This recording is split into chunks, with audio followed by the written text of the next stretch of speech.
ये class 10th का है मंथली एग्जामिनेशन अक्टूबर 2023।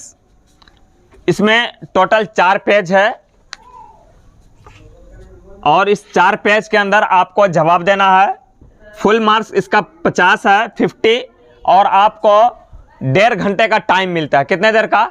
1.5 घंटे का टाइम मिलता है। इसी 1.5 घंटे के अंदर आपको 30 ऑब्जेक्टिव भी बनाना है और उसी के साथ करीब करीब 10 सब्जेक्टिव भी बनाना है। ठीक है, तो चलिए इसमें आज का जो एग्ज़ाम गया है इसका पर्चा आज मेरे सामने है।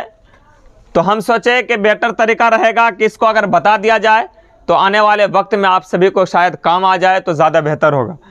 तो आप यहाँ सबसे पहले नोट को पढ़ लीजिए। नोट में लिखा गया है कि हर किस्म के सवालात के मातिहत दिए गए हिदायत पर अमल कीजिए और उसके मुताबिक जवाब दीजिए। आपको स्क्रीनशॉट मिल जाएगा साइड में, आप देख लीजिएगा इसको गौर से कि नोट हर किस्म के सवालात जो है ये सवाल का आ रहा है, आप लोग को दिख रहा है। ये सवाल जो है वाहिद का सेगा है और इसी का जमा होता है सवालात। इसी का जमा क्या होता है? सवालात। इस चीज़ को हमेशा याद रखिएगा। जब कोई एक सवाल बनता है तो उसको सवाल कहा जाता है। जब कई सारे सवालात होते हैं तो उसको सवालात कहा जाता है, इसलिए क्योंकि वो जमा का सेगा हो गया, एक नहीं रहा, वो कई बन गया, इसलिए वो सवालात बन गया। कभी ये भी आ सकता है सवाल का जमा क्या होगा, तो उसका जमा हो जाएगा सवालात। जवाब का जमा क्या हो जाएगा, तो जवाब का जमा हो जाएगा जवाबात। ठीक है, इस चीज़ को भी याद रखिएगा क्योंकि आगे हो सकता है कभी ना कभी आपसे पूछ ले। तो नोट में लिखा है कि हर किस्म के सवालात के मातिहत दिए गए हिदायत पर अमल कीजिए और उसके मुताबिक जवाब दीजिए। सेक्शन ए में है कि सवाल नंबर 1 से 30 के 4 मुतबादिल हैं, जिसमें से कोई एक सही है। आपके ज़रिए इंतखाब किए गए हुए जवाब को OMR शीट में सिर्फ ब्लू या सियाह बाल पेन से निशानदही करें। कोई 25 सवालात के जवाब दीजिए। कहने का असल मकसद है कि आपके इस क्वेश्चन पेपर में जो मारूजी सवालात हैं, जिसे हम ऑब्जेक्टिव बोलते हैं, टोटल 30 सवालात हैं और उस 30 सवालात में आपको 25 का जवाब देना अनिवार्य है, ज़रूरी है, लाजमी है। तो चलिए हम आगे बढ़ते हैं। तो अफसाना कटी हुई शाख का किरदार कौन है? तो ऑप्शन ए है असअद, जो कि आइन के साथ है असअद, और दूसरा है अशअर, और सी में है असद अलिफ सीन दाल असद, और डी में है असीद। तो इसका सही जवाब हो जाएगा असद। ऑप्शन नंबर सी आपका बिल्कुल राइट आंसर हो जाएगा। ठीक है, चलिए आगे बढ़ते हैं। कमर जहां का ताल्लुक बिहार के किस जिला से है? कमर जहां का ताल्लुक बिहार के किस जिला से है? हम इससे पढ़ाए थे कमर जहां का ताल्लुक किस शोबा से है, तो शोबा बिहार से है। हम हालांकि बताए थे वीडियो के अंदर, अगर आपने देखा होगा तो आपको याद होगा कि कमर जहां का ताल्लुक किस शोबा से है, तो जवाब आएगा कि शोबा बिहार से। अगर इसी जगह पे आ जाए कमर जहां का ताल्लुक बिहार के किस जिला से है, तो जवाब आ जाएगा समस्तीपुर। कई बच्चे कर दिए हैं मुजफ्फरपुर, कई बच्चे कर दिए हैं भागलपुर। याद रखिएगा इस चीज़ को, समस्तीपुर है उसका ताल्लुक। उसके बाद है आशियाना क्या है? तो आशियाना एक अफसाना है। आशियाना क्या है? एक अफसाना। ऑप्शन में दिया है नाविल, अफसाना, दास्तान, मकतूब। तो इसका जवाब सही हो जाएगा कि आशियाना क्या है, तो आशियाना एक अफसाना है। उसके बाद है निगार आज़िम ने किस बादशाह की शायरी पर तनकीदी किताब लिखी है? तो जवाब आ जाएगा बहादुर शाह जफर। ठीक है, ऑप्शन नंबर ए बिल्कुल राइट आंसर हो जाएगा।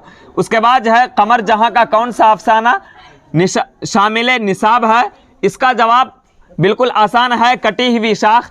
एक इसका आंसर बदल भी सकता है, इस तरह भी हो सकता है कि कमर जहां का कौन सा अफसाना आपके निसाब में शामिल है, तो उसका भी जवाब आ जाएगा कटी हुई शाख।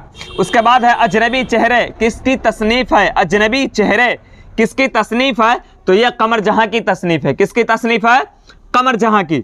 उसके बाद है अफसाना आशियाना किसकी तख्लीक है? तो निगार आज़िम की तख्लीक है। यह रात के वीडियो में मैंने बताया था, लेकिन उसके बावजूद भी मेरा बाबू साहब, सोना साहब, ये कमर जहां कर दिया है।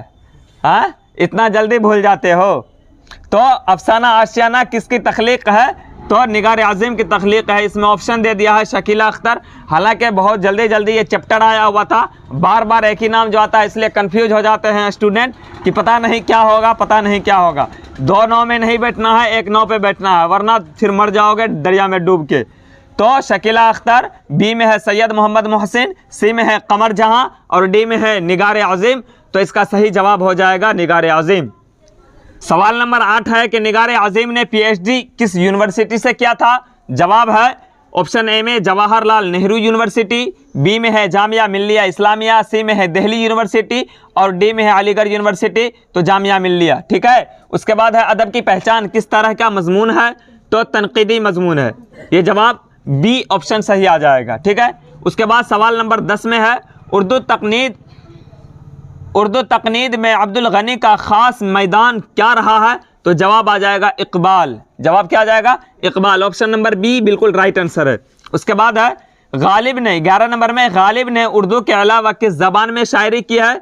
तो फारसी जबान में शायरी की है। उसके बाद है आपसी तबादला ख्याल का मुअस्सर जरिया क्या है? तो जवाब आ जाएगा खुतूत। क्या आ जाएगा जवाब? खुतूत।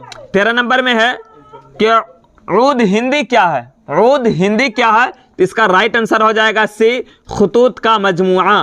खुतूत का मजमुआ। 14 नंबर में है कि गालिब के कितने खुतूत के मजमुए हैं?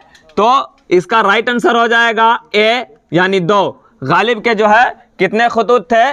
तो 2 खुतूत के मजमुए हैं। उस 15 नंबर में कि मिर्ज़ा गालिब की वफ़ात कब हुई?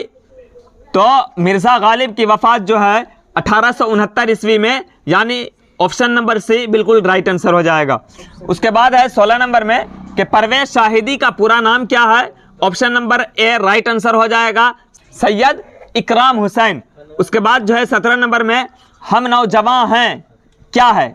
हम नौजवान हैं क्या है? तो ये नज़म है। Option number D right answer हो जाएगा। उसके बाद जो है 18 नंबर में परवेज शाहिदी की कौन सी नज़म आपके निसाब में शामिल है? तो ऑप्शन नंबर सी बिल्कुल राइट आंसर है, हम नौजवान हैं। सवाल नंबर 19 में है हिंदी किस जबान से निकली है? हिंदी किस जबान से निकली है? तो option number B right answer हो जाएगा, बुर्ज भाषा से। किससे? बुर्ज भाषा से। सवाल नंबर 20 में है अफसाना सेकेंड हैंड का उर्दू तर्जमा किसने किया है? तो ऑप्शन नंबर सी बिल्कुल राइट आंसर हो जाएगा, किसने? जीलानी बानो ने इसका तर्जमा किया था उर्दू में। उसके बाद जो है सवाल नंबर 22 है रहमत आलम में कवाइद की कौन सी तरकीब है? तो ऑप्शन नंबर ए बिल्कुल राइट आंसर है, मुरक्कबे तौसीफी। मुरक्कबे तौसीफी। उसके बाद जो है दर्ज झैल में इसमें मसगर कौन है? तो option number B right answer है, किताबचा। क्या है? किताबचा। उसके बाद सवाल नंबर 24 में है किताब पढ़ी गई कौन सा फ़ियल है? तो फ़ियल मजहूल है। किताब पढ़ी गई फ़ियल मजहूल है। ऑप्शन नंबर बी बिल्कुल राइट आंसर हो जाएगा। उसके बाद सवाल नंबर 25 है दर्ज झैल में अर्फ की मिसाल कौन है? तो ऑप्शन नंबर ए बिल्कुल राइट आंसर हो जाएगा, Jumman. Option number A Jumman. उसके बाद है सवाल नंबर 26 खार का हमसोत लफ्ज़ क्या होगा? खार का हमसोत लफ्ज़ क्या होगा? तो ऑप्शन नंबर ए बिल्कुल राइट आंसर है, खार। हालांकि यह ख्वार लिखा गया है, वाव जो है बिल्कुल साइलेंट हो जाता है। हम इससे पहले बताए थे जिस तरह नॉलेज पढ़ने में के साइलेंट हो जाता है, उसी तरह खार पढ़ने में वाव साइलेंट हो रहा है। खार हो गया, ख्वाब हो गया, ख्वाहिश हो गया, अबुल कैस हो गया। इस तरह से कई वर्ड ऐसे हैं जिसमें कि वर्ड साइलेंट हो जाता है, इसी तरह वाव साइलेंट है, खार पढ़ा जाएगा इसको।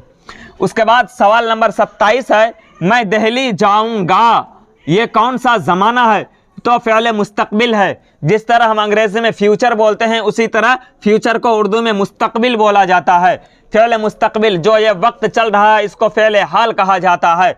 तो मैं दिल्ली जाऊंगा ये कौन सा ज़माना है? तो फ़ियल मुस्तकबिल है, यानी आने वाले समय में मैं दिल्ली जाऊंगा। उसके बाद है जुमला मुकम्मल कीजिए, तुम क्या कर रही हो? तुम क्या कर रही हाँ हो हूँ है। तो इसका सही जवाब आ जाएगा ऑप्शन नंबर बी बिल्कुल राइट आंसर है, हो। तुम क्या कर रही हो। उसके बाद सवाल नंबर 29 है हरफे निदा की मिसाल कौन है? हरफे निदा की मिसाल कौन है? तो लड़कों, ऑप्शन नंबर ए बिल्कुल राइट आंसर हो जाएगा। काशिफ ने खत लिखा, इसमें काशिफ क्या है? तो ऑप्शन नंबर बी बिल्कुल राइट आंसर हो जाएगा, फाइल, फाइल। तो काशिफ ने खत लिखा, इसमें काशिफ क्या है? तो काशिफ फाइल है। ठीक है, तो ये आपका 30 का 30 क्वेश्चन का आंसर मैंने हल कर दिया है। अगर आपको लगे कि ये वीडियो अच्छा लगे तो वीडियो को लाइक करके चैनल को सब्सक्राइब जरूर करें। अगर थोड़ा सा भी वक्त बचा हुआ है तो वीडियो को शेयर जरूर करें। बस आज के लिए इतना ही। जय हिंद। अगले वीडियो के लिए आप इंतजार करें। आपका जो ये सब्जेक्टिव पेपर है, मैं कोशिश करूंगा कि इसको भी बना के आप तक पहुंचाऊं, ताकि आपको ये जानकारी अगर ना हो तो आपको जानकारी मिल जाए।